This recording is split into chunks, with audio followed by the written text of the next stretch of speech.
Chapter 4 Hammer. G'day everyone, Rune here, and this is Chapter 4 of my What If Sonic Underground Was Canon story. If you're new to this series, click the link in the description below to be taken to the playlist. Now let's begin the next chapter. We start this chapter many years in the past, when Sonic was 8 and was still new to living with his Uncle Chuck full-time. Today, the uncle-son duo are visiting Never Lake, and particularly two individuals that live there. Sonic stands silently next to his uncle, who greets the orangutan that is standing next to a little pink hedgehog girl who seems to be about 2 to 3 years younger than him. He frowns slightly as his uncle gently nudges him forward, introducing his young nephew to the orangutan, who he addresses as Chief and the little girl. Before Chief can get even a word out, the girl jumps in excitedly, introducing herself as Amy and throwing out questions almost as fast as Sonic can run. After a minute, Chief gently places a hand on Amy's head, cutting her rush of word babble. Smiling with amusement, he apologizes for his adoptive niece's overeagerness. But it's been a while since she was last around anyone her own age. Chuck smiles in amusement as he tells Chief that he understands, explaining that Sonic hasn't had much interaction with other children either. Chief smiles gratefully before turning to Amy and telling her to introduce herself properly. Calmer now, she does just that, introducing herself politely. Sonic simply nods and turns away, not saying a word. Chuck's smile becomes strained and sad as he sees this. Turning back to Chief and Amy, he apologizes, explaining that Sonic gets quiet sometimes. It's nothing personal. The older men share a look, a silent conversation being exchanged between them without the children's knowledge. Chief grimaces while Chuck nods, eyes sad as their secret communication concludes in the span of a few seconds. They then startle in surprise as Amy exclaims that that's perfectly fine. Sonic doesn't need to talk if he doesn't want to. She can do the talking for both of them. Back in the present, Sonic is standing on the deck of a boat, heading right for the United Federation, specifically the neutral zone of Never Lake. Looking out at the landscape that he hasn't seen in a good few years, he wonders if he'll end up running into familiar faces while he's here. Thinking back to that month that he'd spent at Never Lake with his uncle, he sighs, already feeling exhausted. He's surprised when Manic slings an arm over his shoulder and puts his weight on him, nearly knocking him over. Grinning cheekily, the Greenette asks what's got his brother so mopey. Sonic huffs and rolls his eyes, telling him that he's not mopey, he's experiencing existential dread. Sonia rolls her eyes at his response. Okay, then what's got you feeling so dramatic then? Sonic shoots her a mock glare while Manic snickers, accusing them of ganging up on him. Sonia smirks, asking how else they're supposed to get anything out of him. Sonic sarcastically suggests asking what he's thinking about, and Manic presses his free hand to his chest in mock horror. Dramatically, he proclaims that such a thing would be a crime against siblinghood.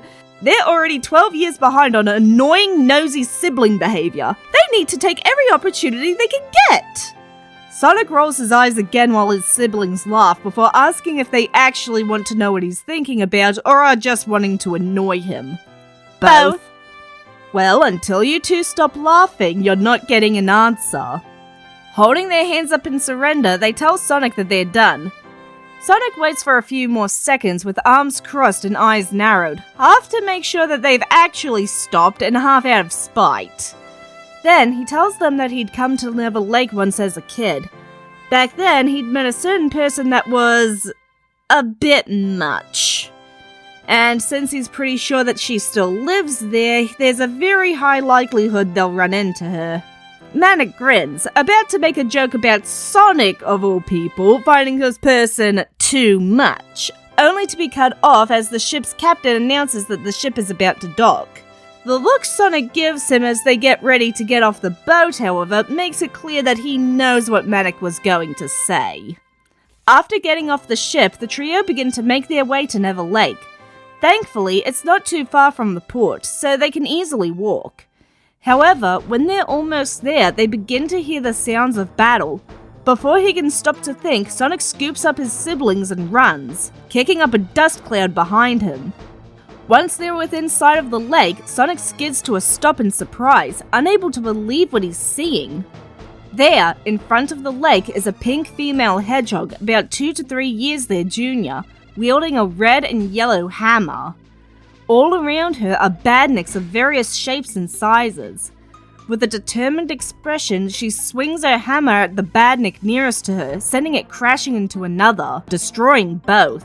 However, while her back is turned, another badnik, one that looks like a spider, takes the opportunity to sneak attack her. The girl goes flying until she collides with a nearby boulder with a crash. Snapping out of their surprise, the siblings rush in to help. Sonya and Sonic fighting the badniks while Manic goes to check on the girl. Manic kneels next to the girl, completely trusting his siblings to handle the robots, while he looks her over for injuries. Thankfully, she doesn't seem to have too many, just a few bruises and cuts from where she'd collided with the boulder. And, luckily for them, he learnt years ago to always carry first aid supplies. So, as gently as he can, he begins to treat her injuries, disinfecting the cuts before delicately placing a band-aid over them. All throughout this, the girl stares at him with wide, sparkling eyes, almost as if she can't believe what she's seeing, but is very happy she's seeing it. What? Just because he grew up on the streets doesn't mean he doesn't know how to be a gentleman. Ruru taught him better than that.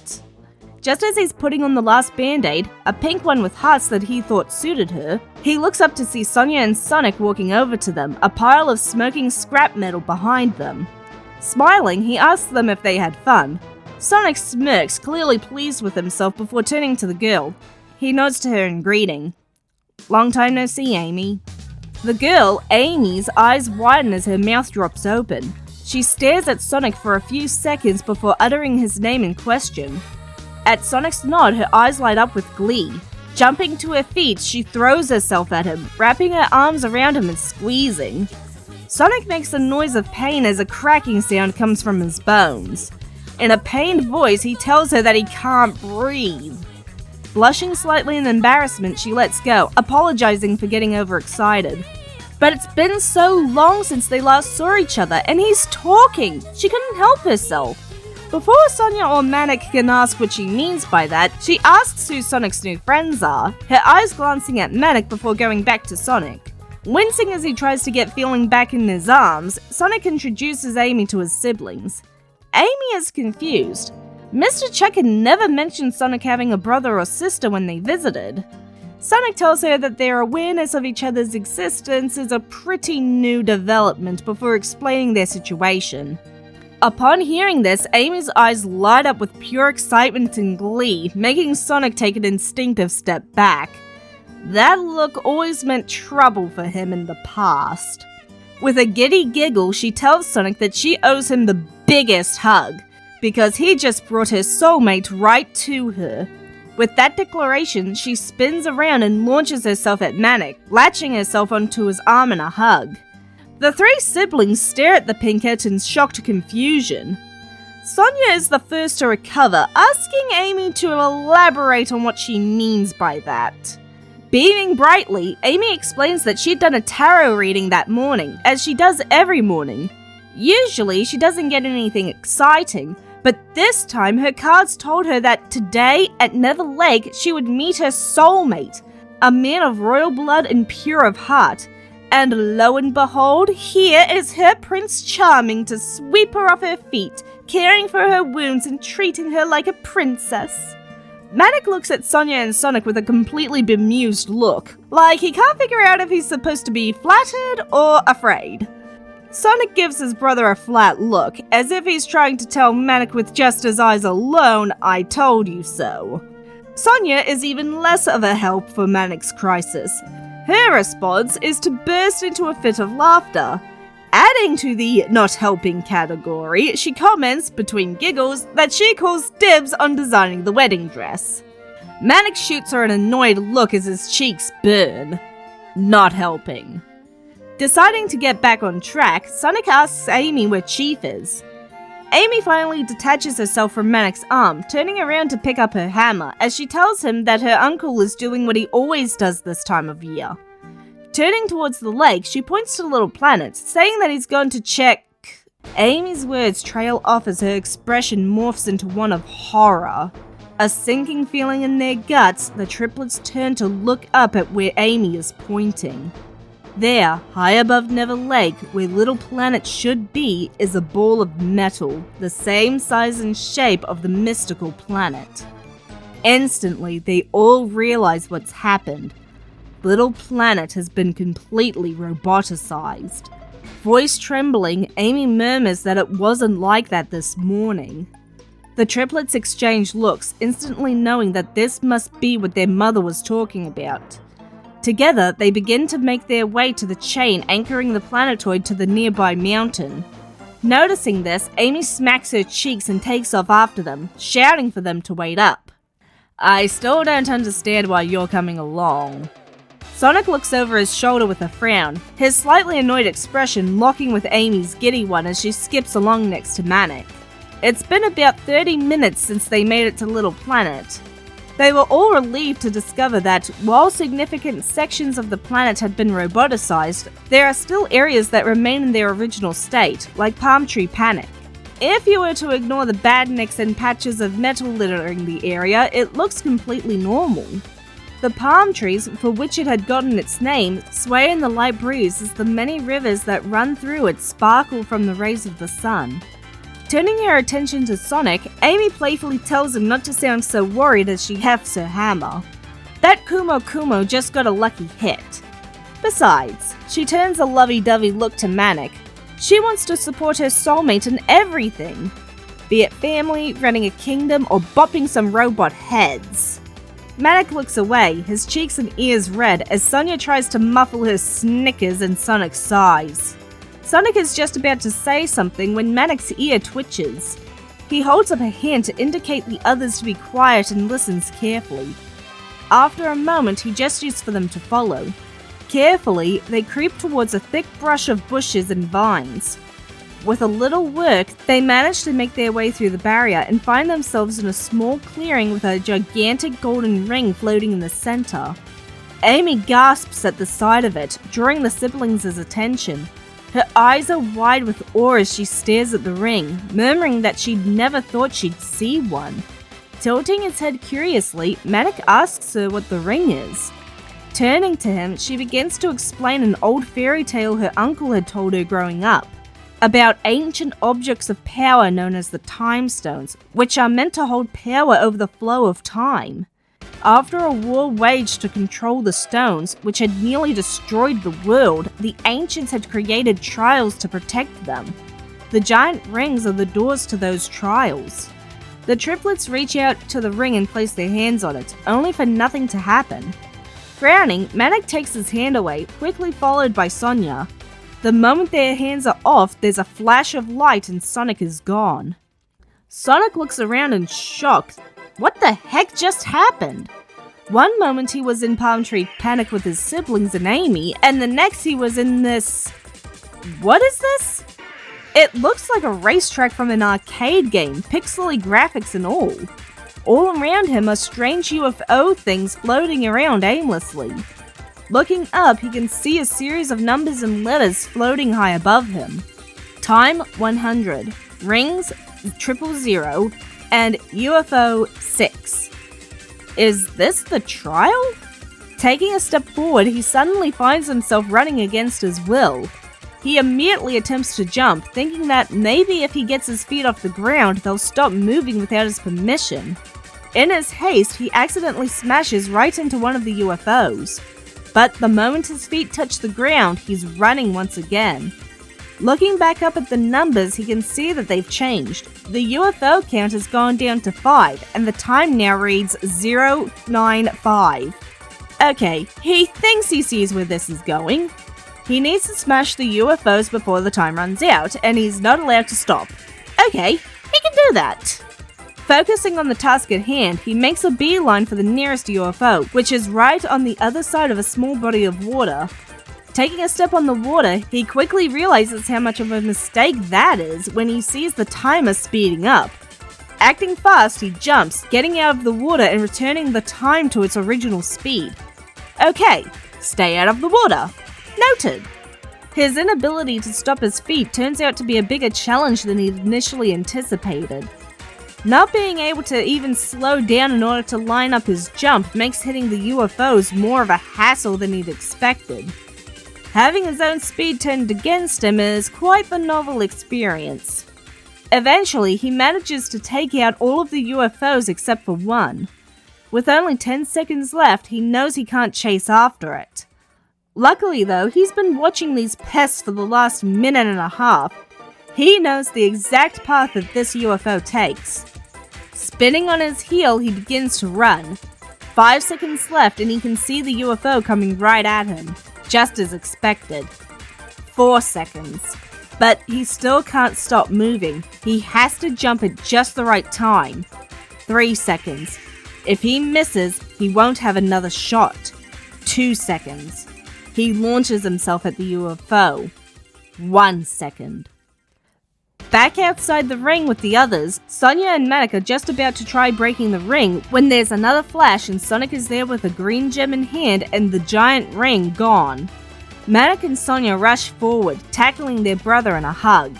Feeling a little guilty, Sonic assures his siblings that he's okay. Patting their backs, he tells them that he thinks that the Time Stone trials are one-person entry deals. He also tells them about the trial he went through, a race to bop a bunch of UFO-looking things in a set time limit. He then shows them the Time Stone. Sonya notes that it's green like an emerald, with an elongated hexagon cut. Her brothers look at her with looks that seem to ask why that's needed information. Before the princess can defend herself, the group suddenly finds themselves surrounded by badniks. It's only now that they realize that the plant growth that had impeded their own entry into the clearing has disappeared along with the ring. Acting quickly, the 4 hedgehogs prepare to fight. Together, they manage to keep the robots back until one manages to sneak up from Manic's blind spot. Spotting the danger, Amy shouts for him to look out. At the same moment, a small figure shoots out from the trees and rams into the badnik. The hedgehogs stare in shock for a moment as they all see a small purple chow with yellow wings shoulder barge a robot more than twice its size. Isn't that... The little chow attempts to slam into another badnik, but is smacked away by the mantis-like robot's scythes. Spotting this, Sonic puts on a burst of speed in order to catch it, not noticing how the wind he kicks up causes an old, half-grown over sign to spin, or the blue sparks that begin to form around him. Sonya does, however. She also notices that Manic is in the direction that the chow was hit and has already started backing up to catch it. Worried about what the sparks could mean, she reaches out to stop her brother as he runs past her. As she grabs onto his arm, however, they both find themselves spinning in a strange green space.